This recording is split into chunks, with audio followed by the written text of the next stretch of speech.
Ya vimos todo esto.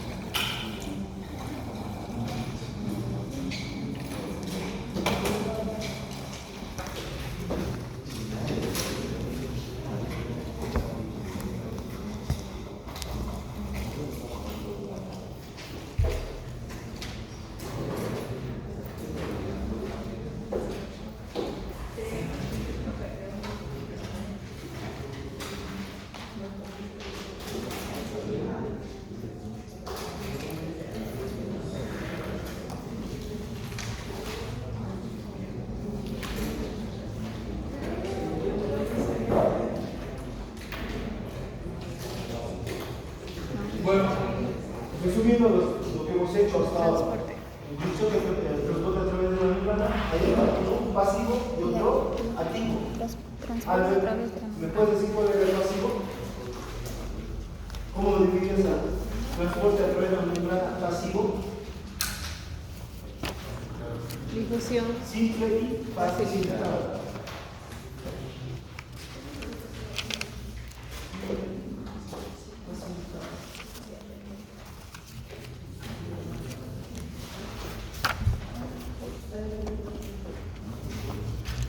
A ver, estos dos necesitan energía.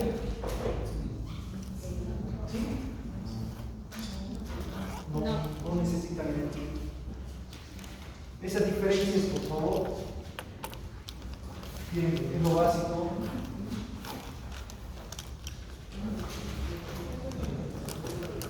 Ahora, Dana, el archivo, ¿cómo lo dividíamos?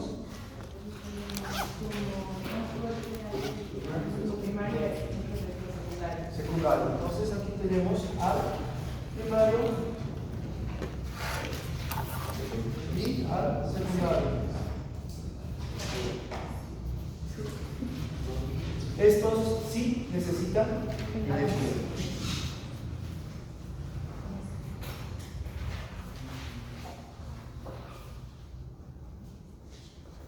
¿Ya? Esto, por favor.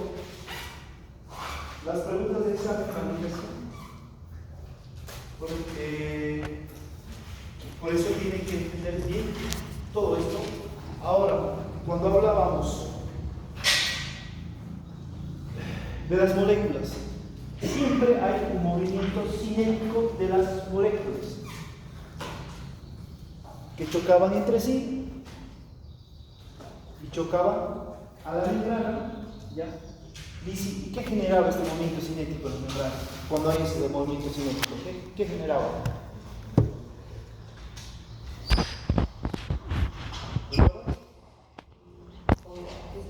O sea, cuando hay este movimiento cinético de las moléculas fuera y dentro de la membrana, ¿qué genera?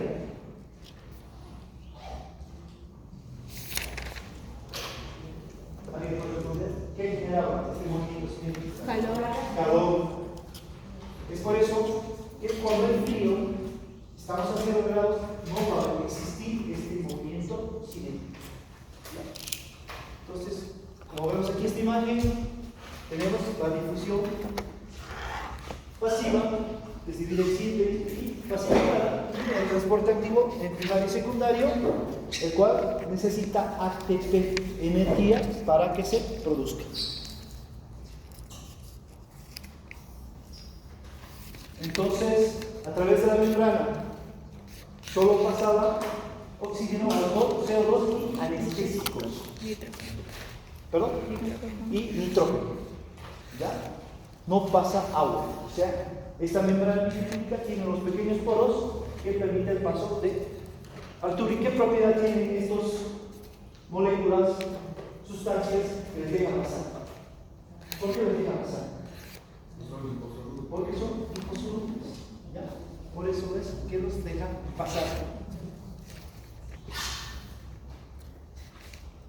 Para el agua tiene que haber una proteína, un canal por donde van a pasar las moléculas de agua por difusión simple.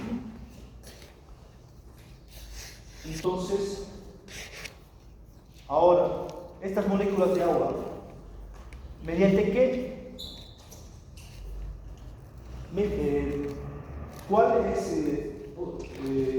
por cuál mecanismo va a pasar el agua del lugar extracelular a un lugar intracelular? ¿Cuál sería el mecanismo para que pase por esos canales de agua?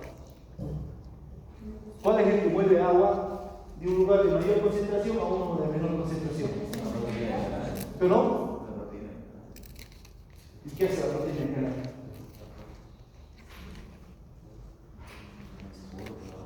¿Cómo lo transforma? ¿Cuál es el mecanismo que dijimos que es el que deja pasar agua de un lugar de mayor concentración a uno de menor concentración? Ósmosis. La ósmosis. Entonces, el agua, el mecanismo por el que pasa del lugar de líquido extracelular al intracelular es por ósmosis. Por si acaso, las preguntas de examen pueden ir combinadas, así que ustedes tienen que entender todo esto para no perderse. Ahora, dentro de la difusión simple, hemos dicho que hay canales proteicos para el sodio y para el potasio. ¿Qué característica tenían que tener los canales de sodio para que atraigan el potasio? Carga negativa. Tienen que tener cargas negativas y tienen, como vemos arriba, una compuerta la cual se mantiene cerrada, pero atrae el sodio y se abre para que el sodio ingrese dentro de la célula. Al ingresar dentro de la célula, sabemos que dentro de la célula las cargas son negativas, pero al ingreso del potasio esto cambia. Por lo tanto, esas cargas positivas del sodio hacen que se abran las compuertas del potasio para que el potasio salga fuera de la célula. Todo esto es difusión simple. Y esto es mediante un ligando, ¿ya? Entonces, por ejemplo, en la placa neuromotora, la acetilcolina salía y hacía que se abran las puertas para el ingreso del sodio dentro de la célula muscular y así se produzca la despolarización de la membrana celular. Gracias aquí a la acetilcolina. Entonces, esto es mediante un ligando, o también se llama puerta química, la cual la acetilcolina hace que el conductor proteico permita el ingreso del sodio. Difusión facilitada. Como vemos, tenemos las proteínas que tienen un nicho en este lugar donde las moléculas, por ejemplo, de la glucosa se insertan en este nicho, la proteína cambia su configuración y catapulta a la glucosa dentro de la célula. ¿Quién estimula esta difusión facilitada para la glucosa? Insulina. La insulina. Entonces, igualmente esto es para la galactosa. Entonces, la difusión facilitada es para la glucosa, galactosa y algunos aminoácidos. Bueno, esto ya lo vimos. Estaba revisando ayer los trabajos que hicimos en la clase del grupo 1 de práctica. Bueno, los factores que afectan la difusión, me lo pusieron todo, perfecto, igual me lo describieron. ¿Qué les faltó a algunos? Permeabilidad, no me pusieron permeabilidad, eso les faltó. Es muy importante la permeabilidad, ¿ya? Eso es lo que les faltó. Entonces, la permeabilidad es muy importante y la permeabilidad depende de todo esto, del espesor de la membrana, si es gruesa o delgada, si es gruesa, menor permeabilidad, si es delgada, mayor permeabilidad. Las sustancias liposolubles pasan con facilidad, las de menor peso molecular igual pasan con facilidad, a mayor temperatura, mayor permeabilidad y mayor número de conductos proteicos, mayor permeabilidad. Igual, todos colocaron el coeficiente de difusión, que es la permitida por la superficie total de la membrana celular. O sea, ¿qué quiere decir? Mientras mayor superficie, mayor permeabilidad.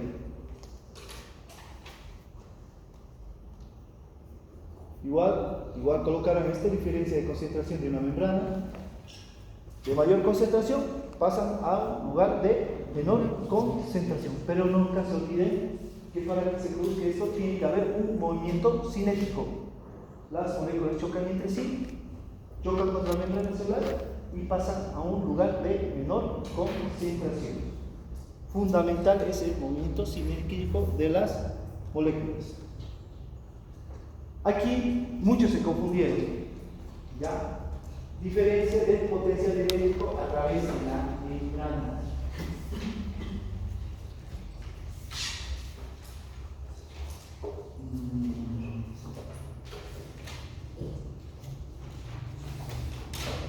¿Usted cómo se llama? Perdón. Madeleine.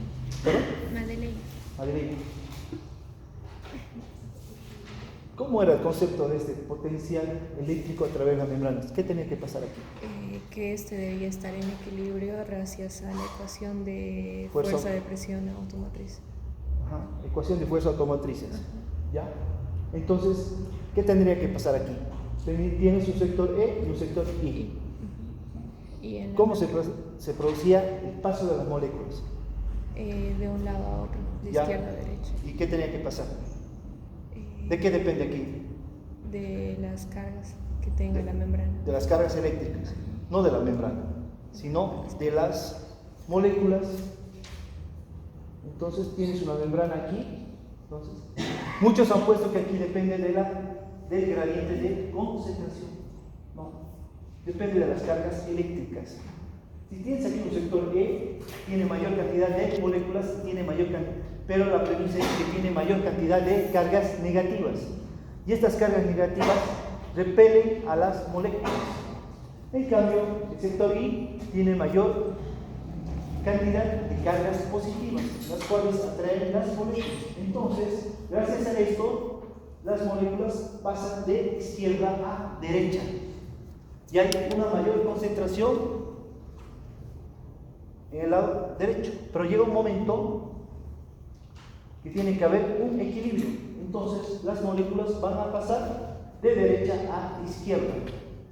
Esto se llama, ¿esto es gracias a qué? A la ecuación de presión automotriz.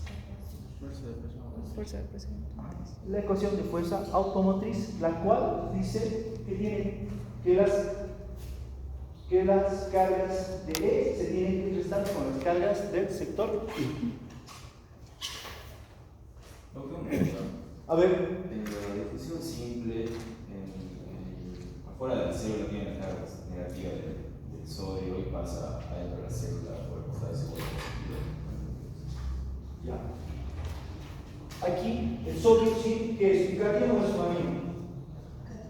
¿Por qué?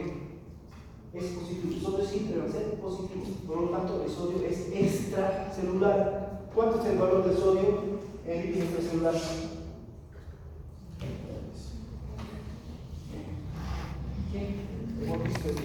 Esto tiene que saber de memoria. Por eso el catión es predominante en el líquido extracelular. ¿Cuánto es su valor promedio? 140. Sí, puede ser. Si vos sacas un ionograma, está entre 140 a 145. De 135 a 145. Nosotros hemos tomado valor medio. 140 medio. Químicamente es líquido. Entonces, es un catión positivo. Entonces, en la difusión simple, para que el sodio pueda ingresar dentro de la célula, las proteínas que forman el canal proteico están cargadas con cargas negativas. ¿Ya? Entonces, atraen al sodio, porque el sodio tiene cargas positivas. Una vez que el sodio se acerca a este canal proteico, tiene una compuerta externa. Y esta compuerta externa es específico para el sodio. Se abre la compuerta para que pueda ingresar el sodio. Una vez adentro, se pone la imagen. existen canales proteicos específicos para el potasio. Pero, ¿qué necesita para que se hagan? Estos no tienen cargas. Es decir, necesita que el sodio ingrese y deja cargas positivas en el interior de la célula, permite que esta compuerta que está aquí se abra para que pueda salir el potasio. Nada más. Vos si lees el libro de Guyton, te explica, pero un poco más complicado, ¿no? Más extenso, pero sí, de sencillo es esto. Por favor, si hay alguna duda, lo aclaremos ahora, porque esto lo dejamos, tenemos que pasar a potenciales eléctricos.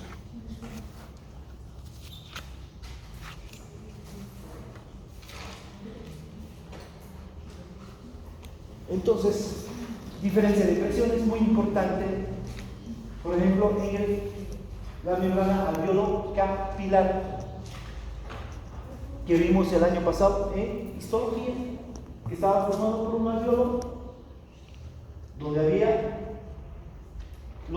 quienes revestían, formaban la membrana alveolo capilar. ¿Qué tipo de células en el alveolo? Plano simple. ¿Perdón? Plano simple. ¿Cómo se llama? ¿Qué nombre tiene? Endotelio. ¿Perdón? Ya, ¿y cuál es formada la membrana alveolo capilar? ¿La 1 o la 2? La 1. Entonces estaba la membrana, estaban los neumocitos tipo 1, su membrana basal, la membrana basal del capilar pulmonar y las células endoteliales del capilar pulmonar. Todo esto formaba la membrana alveolo capilar. Entonces, el oxígeno ingresa por presión y genera una presión a este nivel del alveolo, que es de 100 milímetros de mercurio. Y en el capilar pulmonar se encuentra a una presión de 40 milímetros de mercurio. Entonces, ¿qué va a pasar? Va a pasar por diferencia de presión, va a pasar del alveolo al capilar pulmonar. Lo correspondiente al CO2.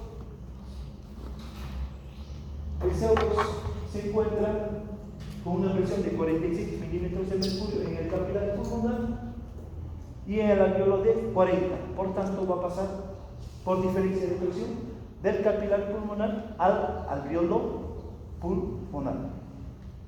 Entonces, una presión generada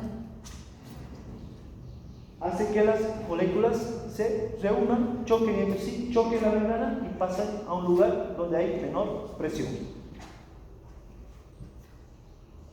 Entonces, lo que vimos, cuando hablemos de ósmosis, solo estamos refiriendo a qué elemento, agua, nada más. Nos estamos refiriendo a agua. No vamos a involucrar a ninguna otra molécula. ¿Ya? Si en el examen yo pongo ósmosis, no sé, de cloruro de sodio, no hay eso. No se va a dejar engañar. Entonces, estamos hablando de agua. Donde aquí hay una mayor concentración de moléculas de agua, aquí hay una menor concentración de moléculas de agua, pero aquí hay solutos. ¿Qué solutos? Cloruro de sodio. Entonces, el agua, por ósmosis, las moléculas chocan entre sí por el movimiento cinético, chocan con la membrana semipermeable y pasan a un lugar de menor concentración. Los solutos también van a pasar, pero insignificante. Otra premisa aquí, para que haya ósmosis, que tiene que haber una membrana semipermeable. ¿Alguna duda? No, eso es sal, ¿verdad? Sí, es sal.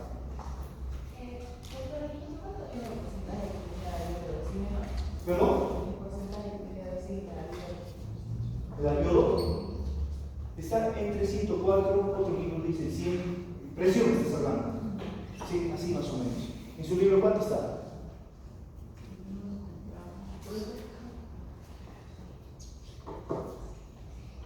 ¿No está?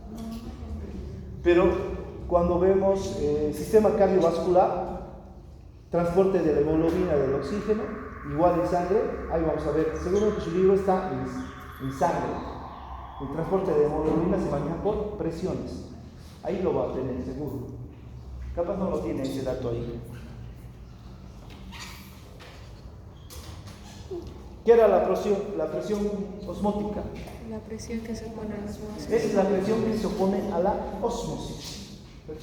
Y también, premisa, tiene que haber una membrana semipermeable. Ahora vamos a ver el transporte activo, el cual se divide en primario y secundario. Para que se produzca esto, ¿qué tiene que haber? ¿Ah? Y a la vez se genera energía.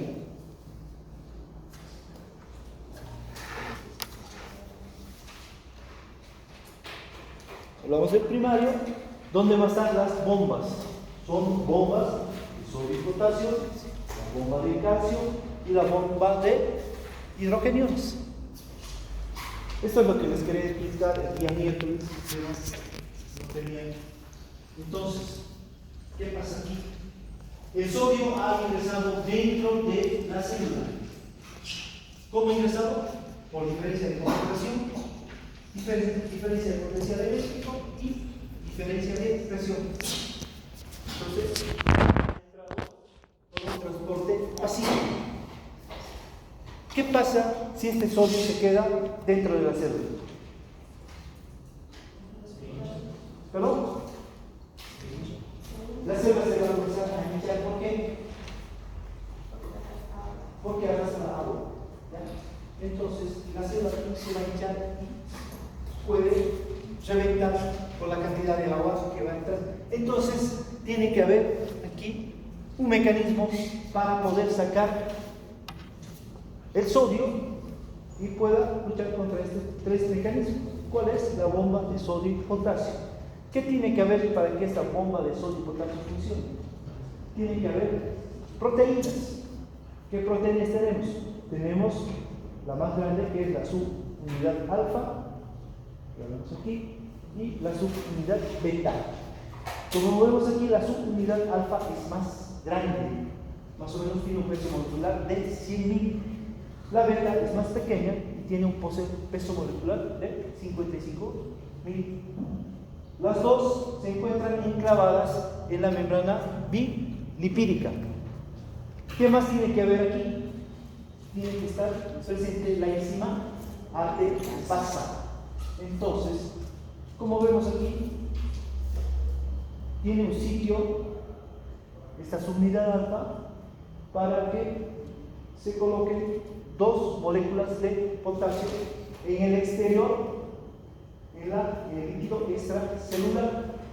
Y igualmente existe un sitio donde van a ingresar tres moléculas de sodio a nivel del líquido intracelular. Entonces, cuando estas dos moléculas, dos de potasio y tres de sodio, se colocan en estos sitios, cambia la configuración de la proteína. Y la ATPasa va a actuar sobre el ATP, lo desdobla en ADP, se pierde el fósforo, pero se gana energía, más o menos 8.000 calorías.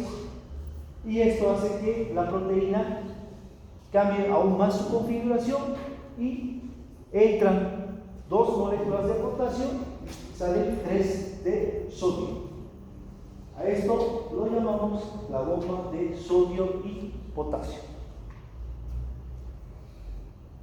¿Ya? Entonces, todo esto es el mecanismo, cómo funciona una bomba de sodio y potasio. ¿Qué funciones tiene esta bomba de sodio y potasio?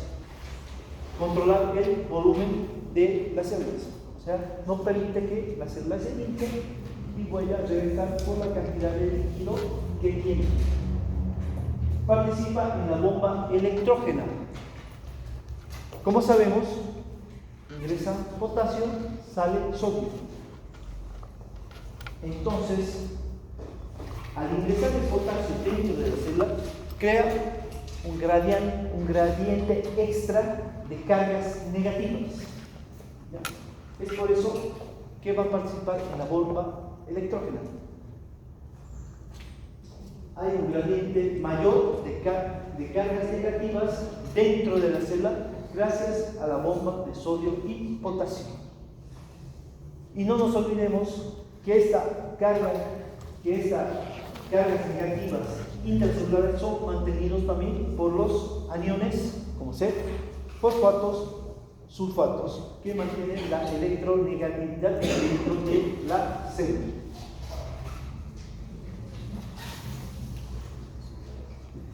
Bomba de calcio.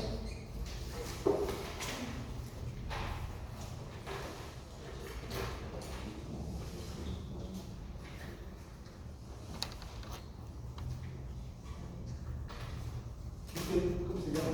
Pascual. ¿Dónde existe más calcio? ¿Extracelular o intracelular?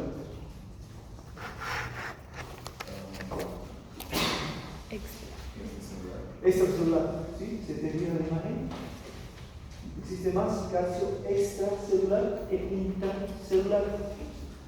El calcio aquí va a ingresar, como hay mayor concentración, extracelular como intracelular, diferencia de concentración al sector intracelular.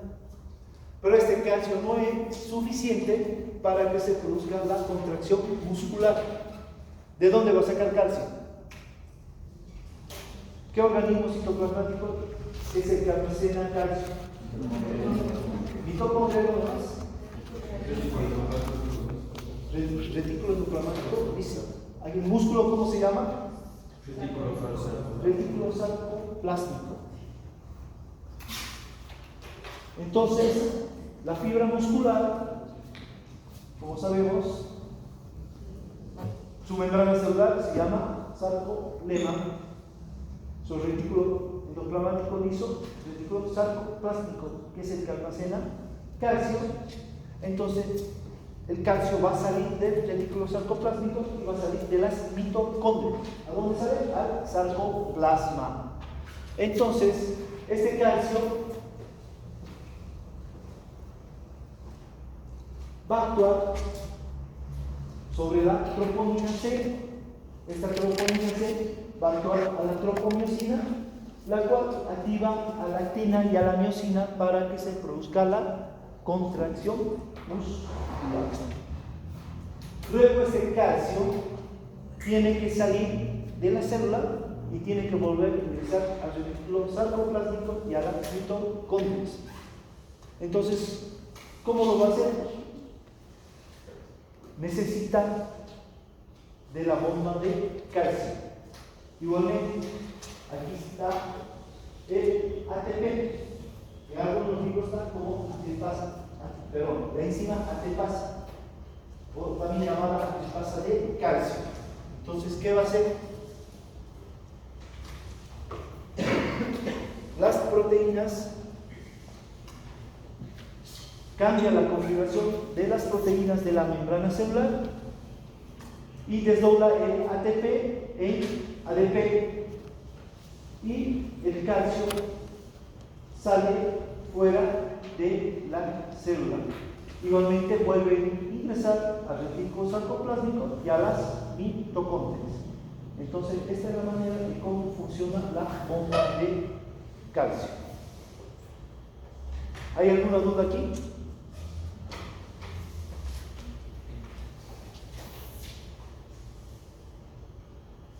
La bomba de hidrogeniones. ¿Dónde se producía la bomba de hidrogeniones? ¿En qué células? Células parietales de la mucosa gástrica, que son las encargadas, como ustedes recordarán, de producir el ácido clorhídrico, que es un medio de protección de la mucosa gástrica. Entonces, como vemos aquí, tenemos al hidrógeno. Entonces, la antepasa va a actuar sobre las proteínas de membrana de la célula parietal.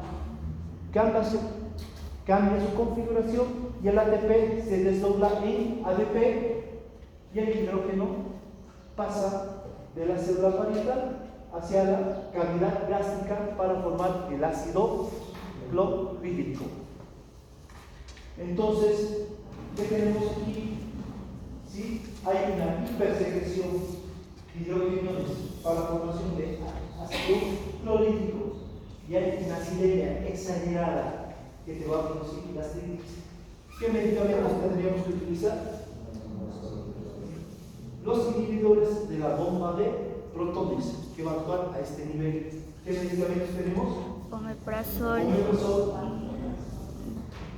Lansoprazol, pantoprazol, todos estos medicamentos actúan a este nivel, inhibiendo la bomba de protones.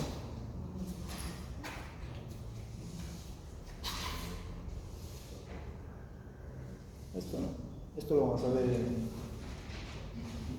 transporte activo secundario. Tenemos primero el cotransporte. Entonces, como vemos aquí, tenemos al sodio, el cual, como ya sabemos, existe mayor concentración de líquido extracelular. Entonces, por difusión pasiva, ¿cómo pasa el sodio al líquido intracelular? Si hay mayor concentración. Por diferencia de concentración, va a pasar en lugar de mayor concentración a un lugar de menor concentración. Afuera tenemos, como vemos aquí, dice sugar, que se refiere a qué? ¿Cuál es el ácido? Glucosa. Entonces aquí hay unos sitios donde llega el sodio, ¿ya? Cuando está ingresando por diferencia de concentración. Entonces, al llegar a estos sitios, en el canal proteico va a generar energía, ¿ya? Con la cual permite que ingrese la glucosa, ¿ya? Gracias a este cotransporte que involucra al sodio y a la glucosa, la glucosa puede ingresar dentro de la célula. ¿Desde qué? Cotransporte.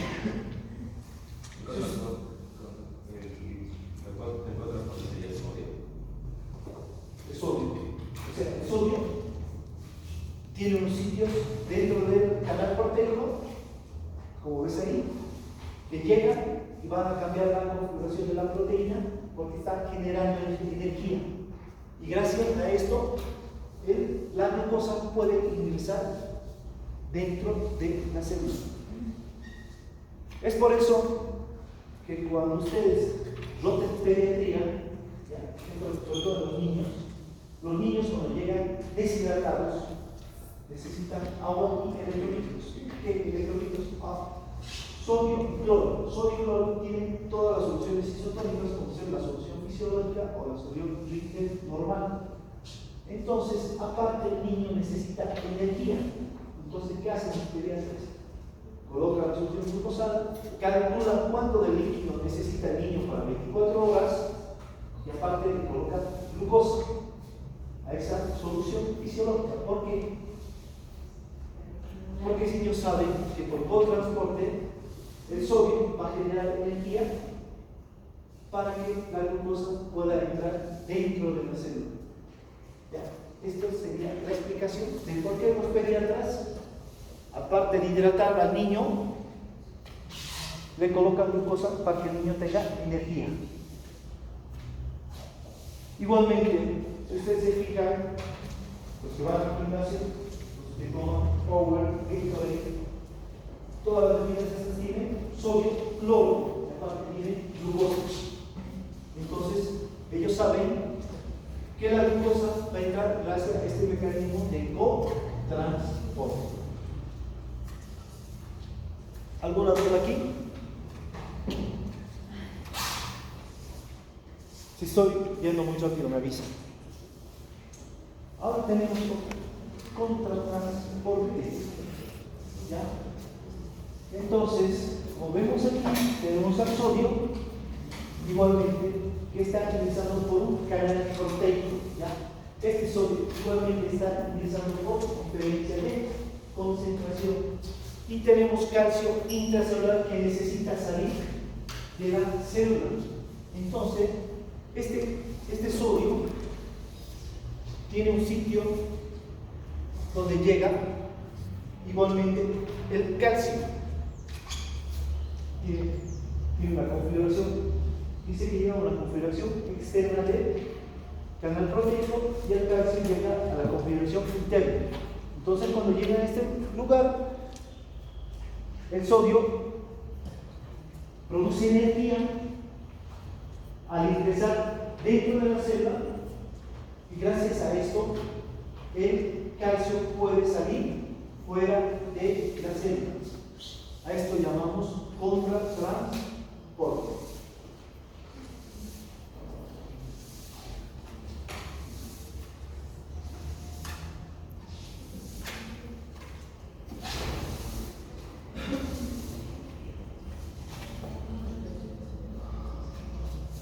Bueno, esto es una membrana luminal donde lo tenemos a nivel del intestino delgado, lo tenemos a nivel de los túbulos renales, sobre todo el tubo contorneado proximal, lo tenemos a nivel del epitelio de las glándulas exócrinas. Entonces, este epitelio luminal, como vemos, entre célula y célula existe un espacio. Ese sería el espacio intercelular o espacio interlaminar, también se llama. Tiene un borde en cepillo, el cual, si hablamos del tubo colector, estaría en la luz del tubo colector o la luz del tubo contorneado proximal, si quieren decir. Ahí se llama borde en cepillo.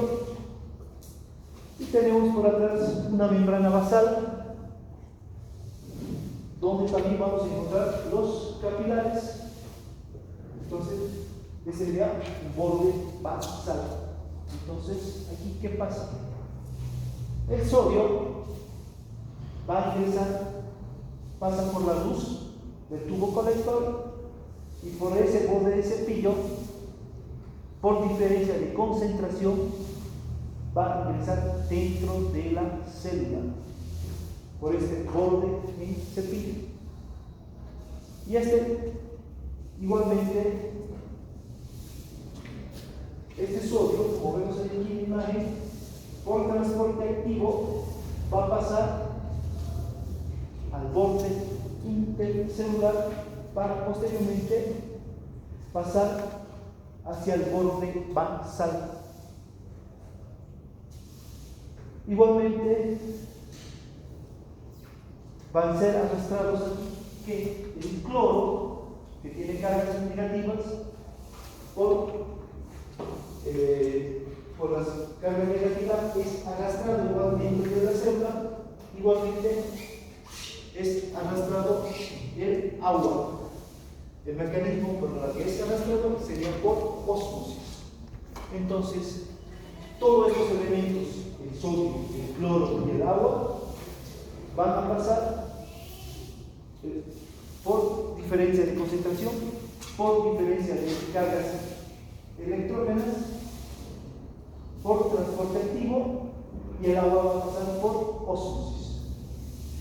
Va a pasar hasta el borde basal, a nivel de los capilares. Ahí el sodio se va a unir con el cloro, va a formar cloruro de sodio y igualmente el agua. Este es el mecanismo por el cual se absorbe el sodio, el cloro y el agua a nivel del intestino, a nivel de los tubos colectores, cuando se realiza la absorción de estos electrolitos. ¿Ya?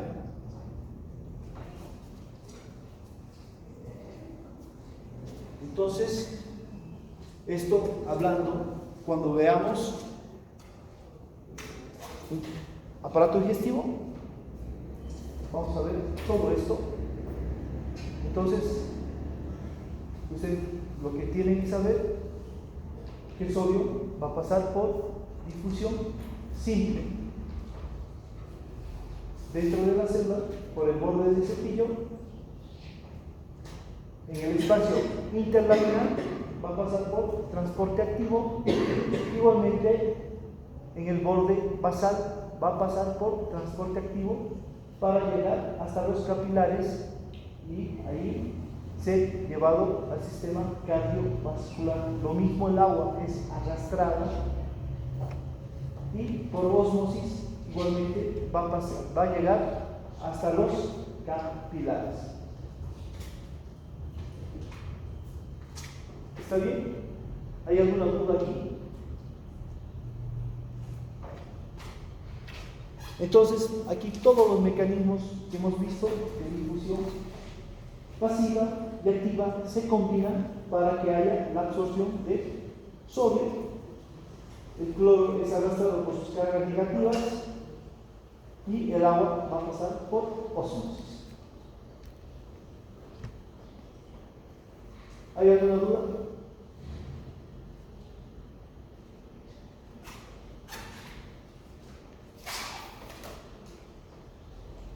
Bueno, ya está entendido todo esto sobre el transporte a través de las membranas. Entonces vamos a pasar lo que corresponde a potenciales de membrana y potenciales de acción.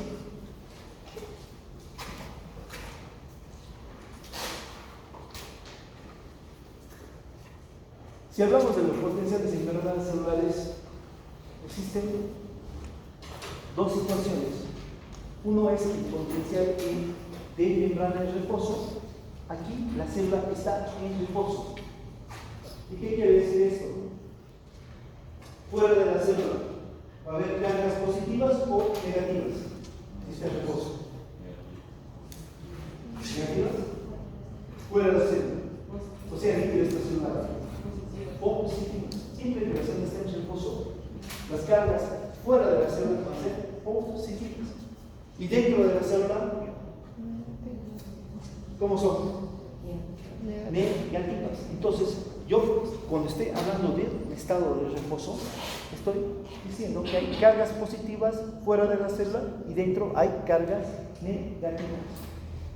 Y cuando hablamos de potencial de membrana en actividad, estoy hablando de la despolarización y la repolarización.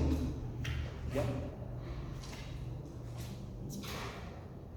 Entonces, cuando hablemos de la despolarización, vamos a ver cómo cambian las cargas negativas dentro de la célula y se van a volver positivas. ¿Qué pasa cuando pasa esto? Va a haber ingreso de sodio. Y durante la repolarización va a haber salida de potasio para que la célula, salida de sodio e ingreso de potasio para que la célula vuelva nuevamente a un estado de reposo. Todo esto vamos a ver cuando lo que confiere a potencial de membranas celulares. Entonces, como dijimos, una célula en reposo está siempre neutralizada.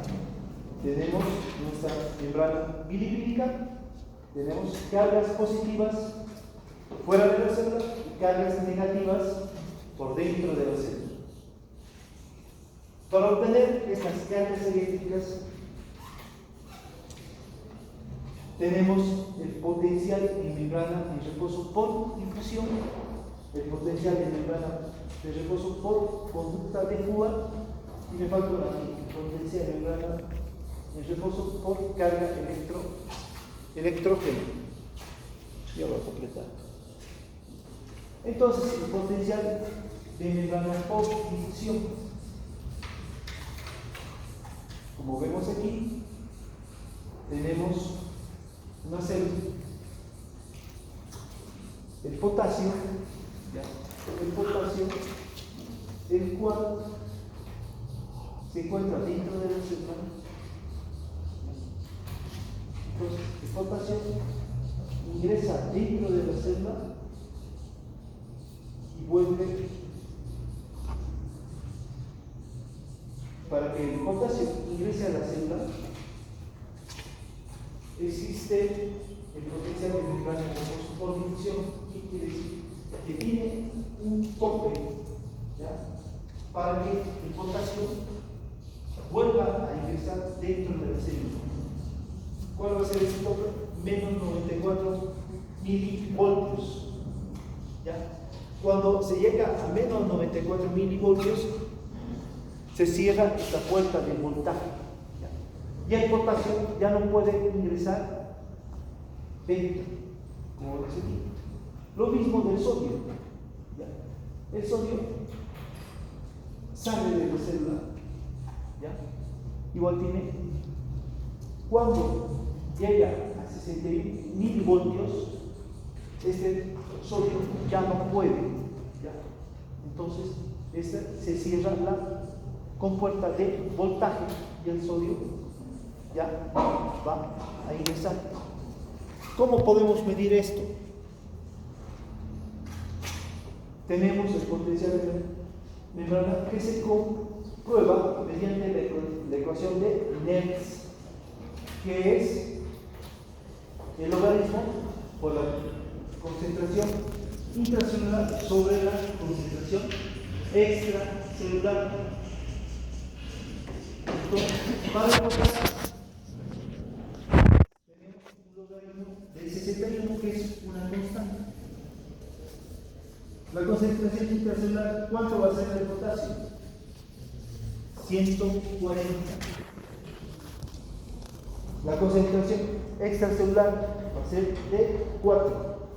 Si hace la división de 140 entre 4, ¿cuánto le va a dar? A 30 y... Le va a dar 35. ¿Ya? Entonces, no, perdón. Le va a dar logaritmo dividido por 35, le va a dar 134. Entonces multiplica menos 61 por 1.54 y le va a dar menos 94 milivoltios. Entonces, esta es la ecuación de Nernst para el potasio. Tenemos para el sodio la constante 61. Ahora, y sacamos el logaritmo. El sodio intracelular es de 14 y el extracelular de 140. Entonces tenemos 0,1, entonces sacamos el logaritmo de 0,1 y nos va a dar menos 1. Por la constante menos 61 nos da más 61. Entonces esto es la ecuación de Nernst para la comparación del sodio. Entonces, cuando llega a más 60 milivoltios, ya no va a poder ingresar el sodio dentro de la célula. Se cierra esa compuerta eléctrica. Lo mismo va a pasar por el potasio.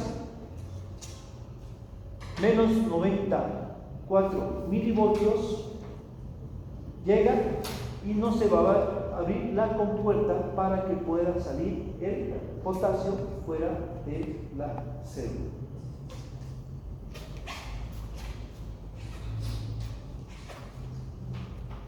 También tenemos la ecuación de Gullmann. Esta se utiliza para calcular el potencial de difusión cuando la membrana permeable existen varios iones. Entonces, se llama la ecuación de Gullmann-Podkin-Gas. Entonces, cuando existen más iones, como ser aquí, tenemos iones de potasio, tenemos iones de cloro, iones de sodio. En su libro de Gaiton, igual, tenemos esta ecuación, que no la vemos bien aquí, donde tenemos la concentración de sodio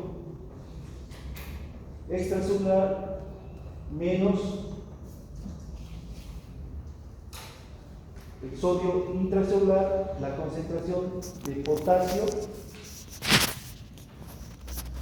extracelular menos el potasio. Entonces toda esta ecuación más la constante menos 61 por el logaritmo nos va a dar un potencial de membrana de menos 86 milivoltios. Entonces, esta igual son ecuaciones por lo cual nosotros podemos comprobar el potencial de membrana de reposo. Quedaremos aquí. Tengo que pasar clases. ¿Los alumnos del grupo 2 se encuentran? Ya,